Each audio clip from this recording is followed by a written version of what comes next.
Subscribe to our YouTube channel and press the bell icon to get the latest updates.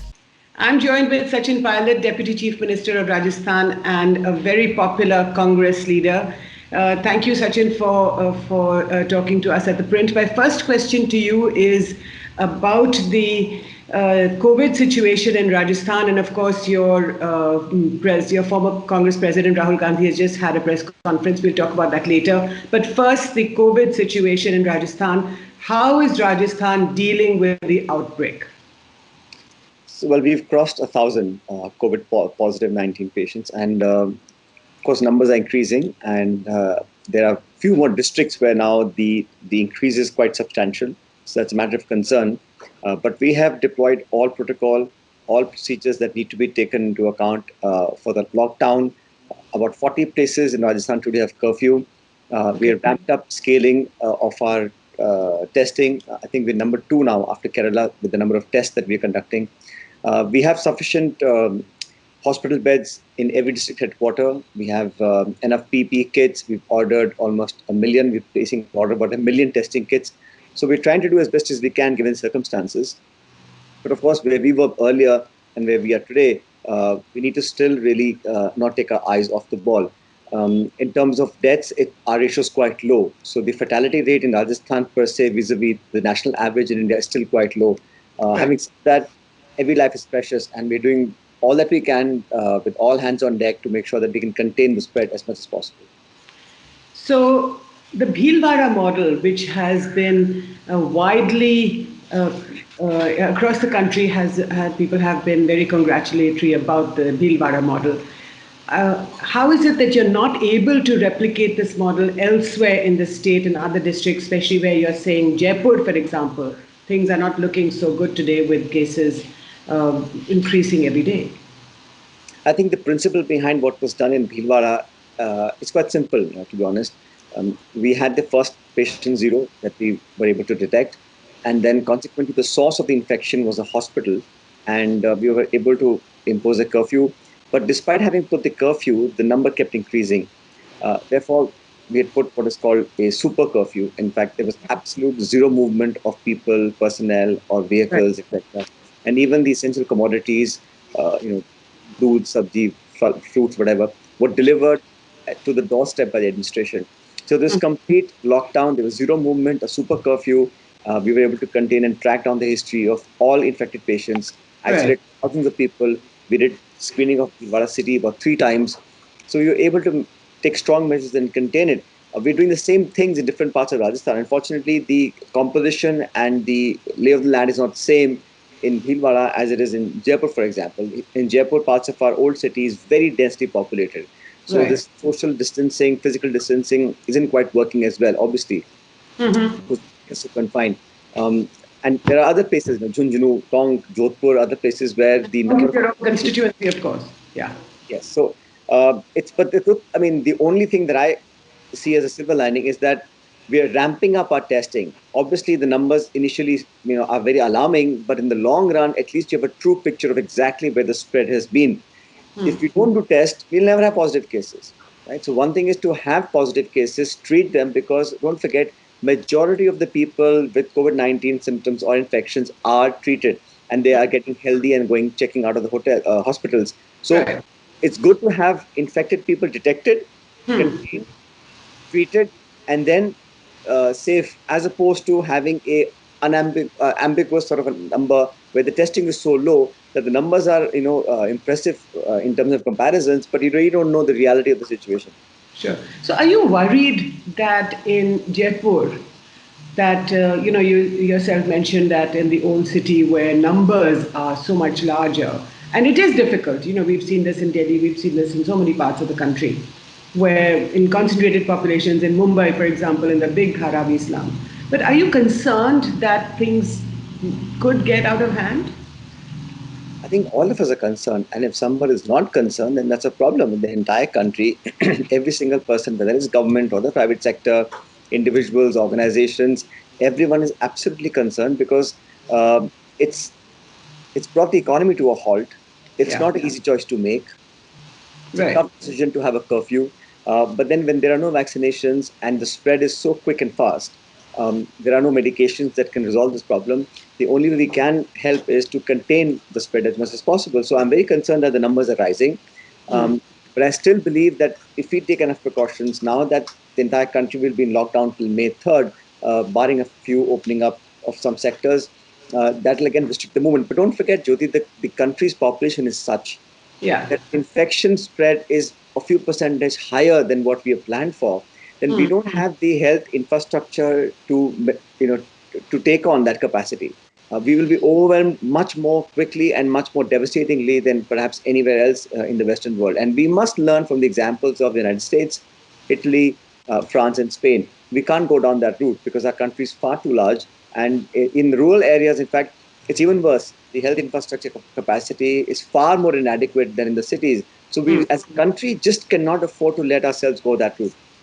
So Jodhpur, which is a constituency of Chief Minister Ashok Gehlot, is also one of those hotspots where cases are rising every day. Any special measures to take care of that? That's the thing about the virus. It doesn't know whether it's attacking a VIP or a normal person or, Hindu or a Muslim or a northerner or southerner. I mean, we have taken precautions in every part of our state, whether it's my constituency or somebody else's constituency. We're all equally accountable and responsible for every single citizen. There's 7.5 crore people in Rajasthan. But towns and cities where there is a propensity for travel, people who have done a lot of traveling or have been in contact with people who've done a lot of traveling, data suggested that there is more propensity of infection in those areas. But I think it's wrong to blame individuals, or because the virus itself, I think, is beyond ethnicity and background and race and color and language. Around the world, we've seen this. In fact, I think this COVID-19 is a great leveler. If the British Prime Minister can be infected, just about anybody else in this world can get infected. So we have to take it on at a human level, fight with all that we have. This is not a time to have differences of yours and mine. So this is the time when people of India are looking at those in positions of power as to how responsible we can be. And our actions must speak. It doesn't matter what I say, it's what we do that matters. Yeah. And people are looking up to a leadership where you can be non-partisan, you can be judicious in what you do, because time will come for electioneering, for campaigning, for speech making, for alleging, etc. Now's the time to join ranks, fight this virus, and show as an example what India can do. So I take two things from what you just said. One is that you said COVID is a great leveler. And the other thing, you said that this is not the time to play divisive politics or to bicker against each other, but to come together. And that's what Rahul Gandhi, the former Congress president, just said in his press conference a couple of hours ago. So you have similar messages. I think anybody who has a different message is doing a great disservice because this is a problem that was unannounced. Nobody was prepared for this. And it has not come as something that we can, live in denial with, or we'll procrastinate. It's happening here and now. So we have to ramp up our testing capacities, ramp up our medical supplies. So we have to do a war footing. This is nothing short of that. So anybody who's thinking of anything else except for fighting COVID-19 is not doing the right thing. So Rahul also said that the time to be compassionate is now, that India or the government should be compassionate. And he called for opening the go-downs for distributing wheat or food grain and pulses to the people. What would you say? Our heart must go out to those people who have the least economic capacities to. Are you saying it's not being done? State lockdown. It is those people who are hand to mouth, who earn every day, who feed their families and fill their bellies in the evening by putting a hard day's labor. It's those people who, everyone's facing a tough time. Rich or poor, middle class, upper middle class, lower middle class, it doesn't matter. Everyone is facing problems.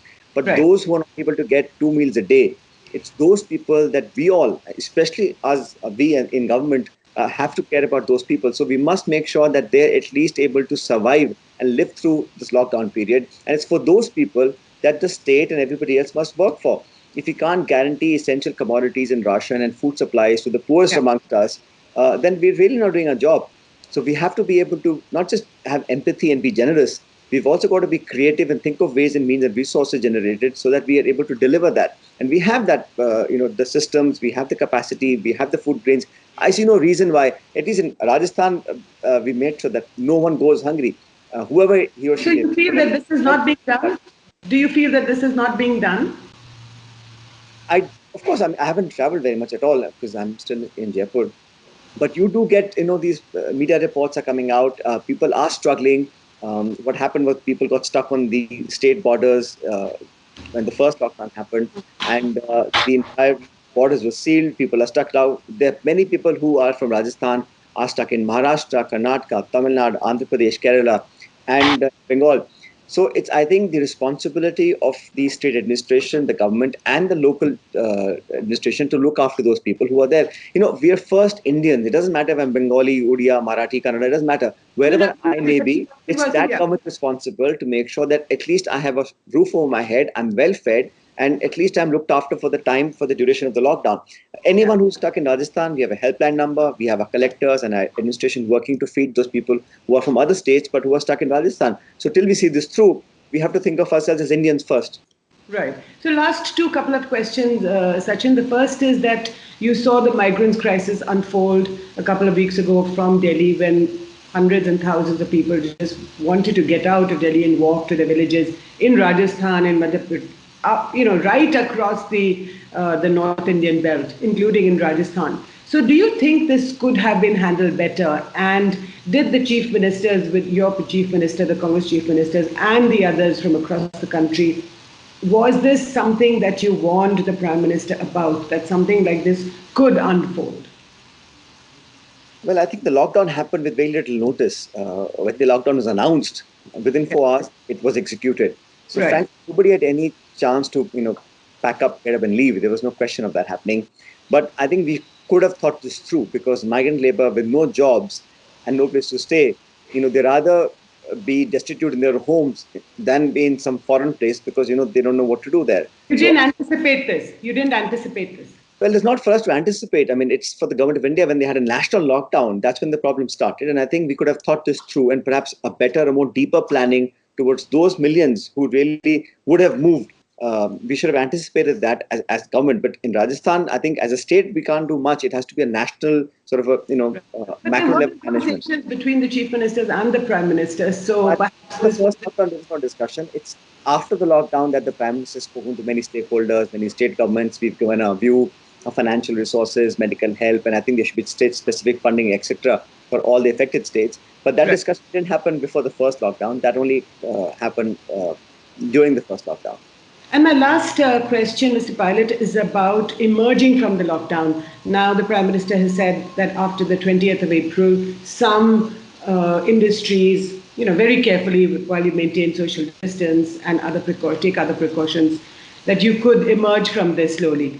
How difficult do you think this will be? What kind of an impact will this have on Rajasthan and on the country?